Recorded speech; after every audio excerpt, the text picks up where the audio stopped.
সেবা টিউটোরিয়াল চ্যানেলে আপনার সকলে স্বাগতম। যারা মেট্রিক এক্সাম মানে ভালো হয়নি, রেজাল্ট হয়তো মন মতো হয়নি, ঠিক আছে, বা কোনো সাবজেক্টে ফেল হয়েছেন, তো তাদের জন্য একটা সুখবর যে আপনারা কম্পার্টমেন্টাল এক্সামের মাধ্যমে এক্সামটা মেট্রিক এক্সাম এই বছরই ক্লিয়ার করে দিবেন। আপনার টেনশন নেওয়ার প্রয়োজন নেই যে নেক্সট ইয়ার আপনাকে আরেক বছর ওয়েস্ট করতে হবে না, আপনারা কম্পার্টমেন্টাল এক্সাম দিয়ে পাস করতে পারবেন। তো দেখো ইনস্ট্রাকশনটা গতকালকে এসেছিল, আমি কালকে হয়তো খেয়াল করিনি, আজকে আমি 11 তারিখ এপ্রিলে ভিডিওটা বানাচ্ছি। সো দেখো তোমাদের এই যে মোটামুটি এটা লেখা আছে, আমি বুঝিয়ে দিচ্ছি কারা এক্সাম দিতে পারবে শর্টকাটে। সো দেখো এখানে বলছে যে ম্যাক্সিমাম 3 সাবজেক্ট, মানে আপনি যদি ম্যাক্সিমাম 3টা সাবজেক্টে ফেল করেছেন আপনি আরামসে দিতে পারবেন, ঠিক আছে। মানে একটা যদি ফেল করেছেন তবুও দিতে পারবেন, 2টা যদি ফেল করেছেন সাবজেক্টে তখনও দিতে পারবেন, 3টা ফেল করলেও দিতে পারবেন। কিন্তু এর উপরে যদি বেশি ফেল করে থাকেন আপনারা এই বছর আর এক্সাম দিতে পারবেন না, আপনাদেরকে নেক্সট ইয়ারের জন্য প্রিপারেশন নিতে হবে, ঠিক আছে।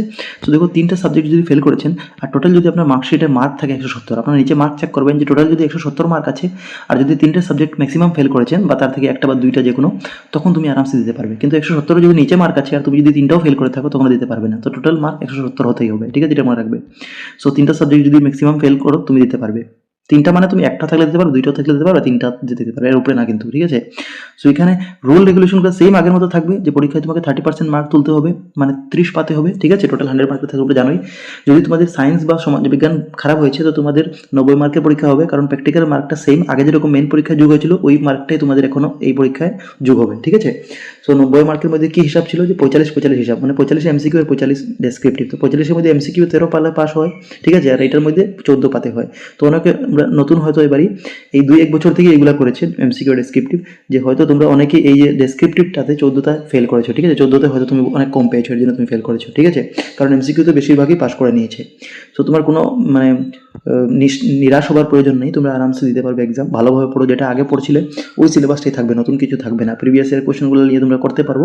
কম্পার্টমেন্টাল এক্সামেরও কোয়েশ্চেন পেপার তোমরা সার্চ করতে পারো ইন্টারনেটে, বা যেটা তোমরা পড়ো ওই জিনিসটাই পড়ো, আলটিমেটলি তোমার বই যেটা পড়েছো সিলেবাস ওটা থেকে। তো দেখো কি বলেছে, এটা যে অ্যাপ্লাই আছে এটার জন্য তোমাকে 500 করে প্রতি সাবজেক্টে দিতে হবে, মানে তোমার টোটাল বললাম না 3টা সাবজেক্ট ফেল করে দিতে পারবে, তো একটা সাবজেক্ট ফেল করলে তুমি 500 দিবে, 2টা সাবজেক্ট ফেল করলে 1000, 3টা করলে 1500, ঠিক আছে, ম্যাক্সিমাম 3টা।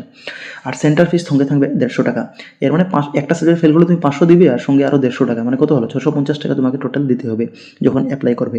এই জিনিসটা কোথায় দিতে হবে দেখো, এসবিআই অনলাইন চালান। তো এসবিআই অনলাইন চালান করতে হবে, তুমি যে কোনো এসবিআই তোমার কাছে ব্রাঞ্চ আছে এসবিআই ব্যাংক, এখানে গিয়ে তুমি এই চালানটা কাটে নেবে, ঠিক আছে। তাদেরকে বলবে যে এরকম এরকম আমাকে অ্যাপ্লাই করতে আছে মেট্রিক পরীক্ষার জন্য, তোমরা চালান কেটে দাও।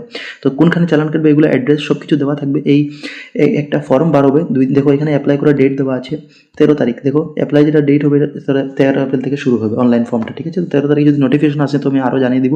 তো 13 থেকে 25 এপ্রিল পর্যন্ত অ্যাপ্লাই চলবে। আর 27 এপ্রিল যেটা আছে এটা লাস্ট ডেট আছে অনলাইন পেমেন্টের, ঠিক আছে। অনলাইন পেমেন্ট করবে, এটা লাস্ট ডেট। আবার চালান পেমেন্ট যদি তুমি করতে চাও এসবিআই ব্যাংক থেকে তো 30 এপ্রিল তোমাকে করতে হবে। মানে তুমি অনলাইন বা চালান যে তোমার সুবিধা, ঠিক আছে। যদি অনলাইন হয়তো অনলাইন করে নিও, যদি অসুবিধা দিচ্ছে অনলাইন তো তোমাকে চালান গিয়ে ব্যাংকে কাটতে হবে। ঘর থেকে বসে করা যায় তুমি যদি পারো, ঠিক আছে, বা কম্পিউটারে কোনো দোকানে গিয়ে তুমি করে নিবে, যেটা পারে যারা। তো দেখো এখানে তোমার জন্য ইউজার আইডি আর পাসওয়ার্ডটা সেম থাকবে যেটা তোমার আগের এক্সামে ছিল, মানে ক্লাস 9-এ তোমরা নিশ্চয়ই সেবা স্পোকেন ইংলিশ দিয়েছো, ক্লাস 10-এও তখন ইউজার আইডি আর পাসওয়ার্ড যেটা ব্যবহার করেছিলে ওই সেম জিনিসটাই তোমাকে ব্যবহার করে ওই seva.registration.org এটা ওয়েবসাইট থাকবে, এখানে অ্যাপ্লাই গিয়ে আরামসে তুমি ঘরে বসে করতে পারবে অনলাইন, ঠিক আছে।